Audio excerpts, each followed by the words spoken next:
আমি মাঝে মধ্যে চলে যাই অজানার উদ্দেশ্যে, যেদিকে বাইকের চাকা নির্দ্বিধায় চলতে থাকে। সময়ের পরিবর্তন করে, কখনো হারিয়ে যাই নিজের আকাশ থেকে অন্য আকাশে, এই ভুবন থেকে অন্য কোনো ভুবনে, পেরিয়ে যাই চিন্তার সাগর, ডুবে যাই অন্য কোনো জগতে।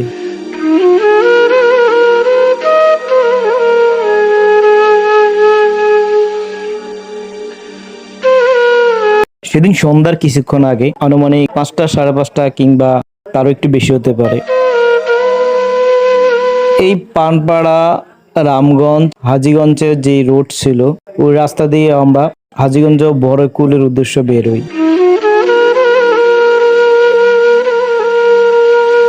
কি অসাধারণ সুন্দর চারপাশ ছিল। রাস্তার পিচঢালা যে রাস্তা, সেই রাস্তাটাও খুব সুন্দর ছিল।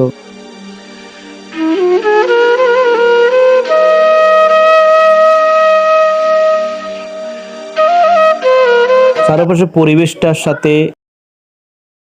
এই সময়টাকে যতটাই আনন্দে মানিয়ে নিয়েছিলাম আমরা, ড্রাইভ করতেও যতটা আনন্দের সাথে ছিলাম, রাস্তাটাও অনেক ফাঁকা ছিল, আর তার মধ্যে রাস্তাটাও একবার ক্লিয়ার সুন্দর, পিচঢালা নতুন রাস্তা।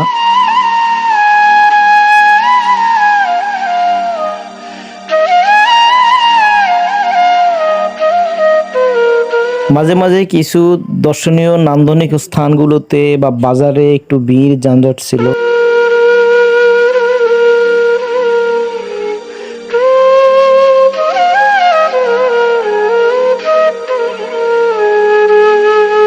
হাজীগঞ্জে যাওয়ার আগে এই যে সুন্দর পার্কটি, এখানে বিকেলে কিছু সময় কাটাতে পারবেন।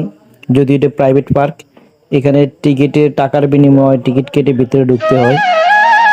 আমাদের ইচ্ছে ছিল এর ভিতরে ঢোকার, কিন্তু আমরা সময় সংক্ষিপ্তর কারণে তার ভিতরে আর প্রবেশ করিনি।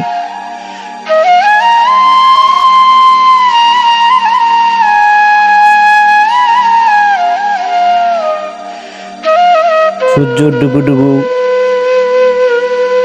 ইট ভাটায় শ্রমিকেরা কাজ শেষে নিজেদের গন্তব্যে ফিরে যাওয়ার সময়, কিংবা পাখিগুলো তার সারাদিনের কর্মব্যস্ত সময় কাটিয়ে বাসায় চলে যাওয়ার সময়, প্রত্যেকটা মানুষ তার গন্তব্যের উদ্দেশ্যে বের হয়ে যাওয়া,